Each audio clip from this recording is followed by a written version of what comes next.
My face is good and greasy this morning. What is going on, folks? So I am on my way back to the farmer's market this morning because I need to get pineapples. Now, here's what I discovered yesterday. So I'm supposed to be doing technically a 30-day, no sugar fast. I've said this so many times before, but the difference is I am in a challenge with my trainer and one of the other members of the group of folks that she works out with. That's the difference. And it's for some reason making me commit to this challenge. And let's put it this way. I'm trying to figure out every way possible right now to get a brownie, to get a piece of cake, to get something that I know I do not need. That's the first thing. The other thing is this. I was eating pineapples all yesterday, and I realized that the pineapples and the sweetness of the pineapples was just so good to me. I was just like, okay, if I could replace the fake sweetness with the real stuff, in the pineapples. And since watermelon has gone out of season, which is understandable, it is now October, and people are still buying watermelon. I'm like, those things are out of season. So right now I am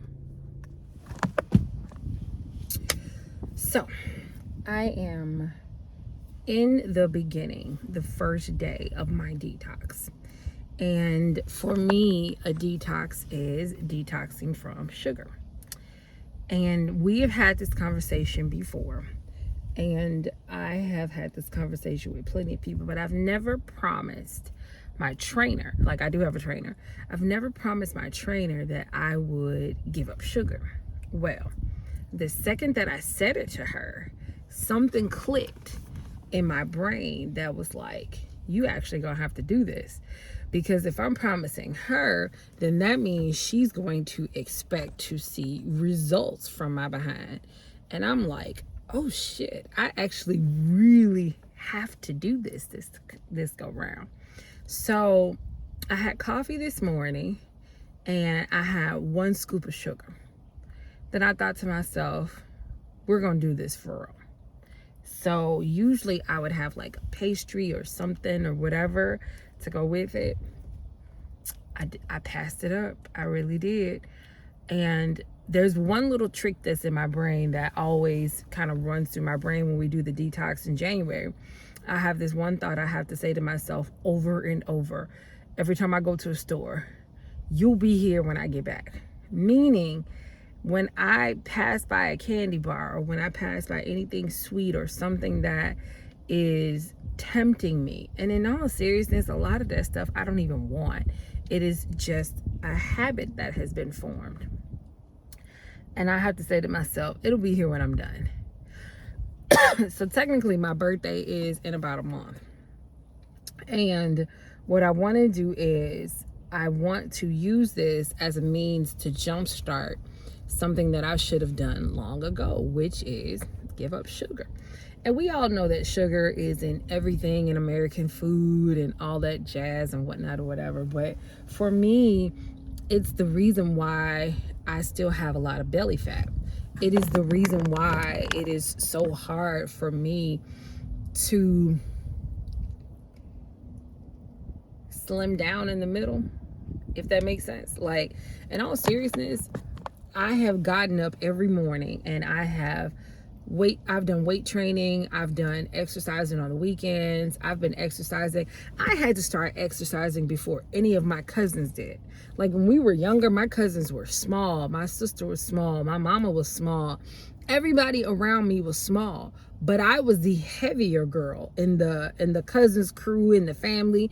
And I never could understand why I was the fat one in the family. And I'm thinking, well, I be damned, So I had to start working out way before they did. I had to start learning how to eat healthy and implementing different, exercises or whatever way before they did. I'll give you a story. So when I was around 13, 14, 15, in that age range or whatnot, I was in high school. My first couple of years of high school, I was 13 when I started high school, by the way. Okay. Anyway, my birthday was late. So when I started high school, it was something that clicked in my brain, and it was like, nah, I don't want to, I don't want to be the fat girl in high school. I was over it. I was done with it. And so what I did was I just started walking. Like in between my freshman and my sophomore year, I just started walking. I kid you not. And I would walk to the park, which was maybe a mile away, but we didn't, we have all these cell phones and trackers and stuff back then. I would just walk. I would walk to the nearest high school. I would walk back home. And every evening I would just, I threw on my little jogging pants, I put my little CD player, and I would just go for hours. Had no idea how much, how many miles I was doing. I didn't care. I started drinking more water. Not only did I start drinking more water, but I just started implementing different things that I had never done before. And at that point in time, I stopped eating beef and I stopped eating pork because I thought that those were the two things that were really keeping me fat. In all seriousness, they were not. So fast forwarding maybe to my junior year, my junior year of high school or whatnot, I was smaller than I had ever been before. So case in point, I was probably in a size 10, 12, which that is the smallest I had ever been. When I looked at my pant size when I was in middle school, I was literally like in a size 26, 24, 26. My mama would buy anyway. And I remember thinking to myself, damn, my pants are big. Life is life. Anyway, but I got down and I thought, okay. And people were noticing and boys were noticing. And I wasn't used to the male, species being attracted to me. And I'm thinking, oh, this is different. And yeah, anyway, so telling you that story to tell you I have been working out for years. It has been a part of my regimen. I don't want to hear people say, well, you just need to work out more. Fuck you. Number one. Number two, I've been doing this shit for years. And number three, depending on what I'm doing or depending on what I'm going through as a woman, as a female, it throws the shit off. So during the whole pandemic, nobody ever, like before the pandemic and stuff set in, I didn't know what the fuck fibroids were. Nobody even talked about it in my household or whatever. And then once I got fibroids, or once they started to develop, I realized my cousin had fibroids. My mama had fibroids. And I'm like, nobody ever talks about, these are things that people need to talk about, but nobody ever said anything about it. I wasn't even aware that something like that could happen. And I'm thinking, okay, I started hearing the stories about it. Then I'm starting to feel on my abdomen. And I'm thinking to myself, what is this? I'm thinking, and then I told my honey, my spouse, my boyfriend, I was like, I think I have, a fibroid here, and if I think about it, I was stressed. We were in the middle of a pandemic. I was drinking coffee like nobody's business. We had stocked the freezer filled with frozen foods because we didn't know from week to week, from day to day, when the pandemic was going to lift or what was going to happen.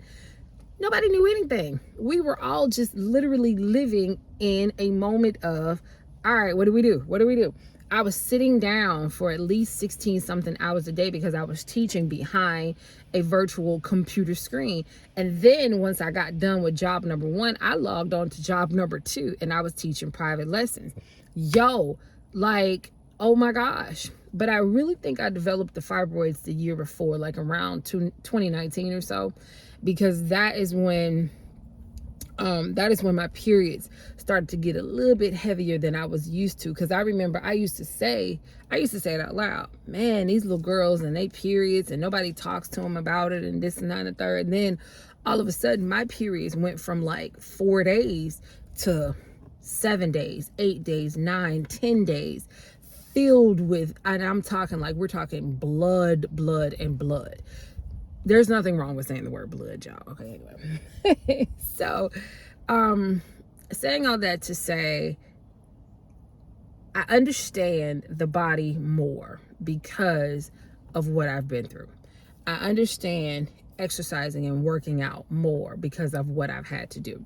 I understand what processed food is doing to me versus the natural food that I should be having because I've been through before. I have a mark here, a dark mark here that is basically literally from my hormones being all over the place. Yeah, my skin is getting clearer, but I would love for it to be even clearer than this. I'm being for real. So I know coffee is the disruptor for me. And I know sugar is a big disruptor. So while my tongue is like, I'm gonna have to get this shit up for a while. And I'll be all right because I've done it before. It is mostly that I just need to do it. And like my sorority sister told me, she was like, look, the reason why you're reaching for those things is because you're bored.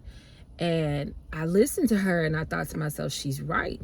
Whenever I get bored or whenever I want to distract myself, I reach for something sweet. Where is the sweetness not happening in my life that I need to feel like I need to fulfill something? It's got to be something that I'm missing in my life, and I got to take care of that part. But in the meantime, I've promised something, and because I promised it to my trainer of all people, damn, I don't have a choice but to do it. So usually I wouldn't say something like this on camera, but I kind of needed to get it out. And at the same time, it just kind of is what it is in the moment. So I usually hold back because I'm like, all right, if I say it out loud, then I'm gonna jinx it. Nah, man, like I've promised myself, my trainer, and some of the girls that, we're trying to get some weight down or whatnot or whatever. So when I tell you I'm over here I'm over here biting my nails. But it's a big part of seeing growth and development versus me just staying in the same place for years and years. Because in all seriousness, like I've had fibroids at this point for about 3 years, and the fibroids have just been there. The only symptom or the only bother I've ever really had with them, for real, it's just been the heavy periods. And the heavy periods are enough to, make me need to do something about it. But I've got to be the one. Just like when I broke up with my ex, I had to be the one to make that decision, to make that call, and to get my behind up and make something happen. Are y'all gonna join me? You should. Come on.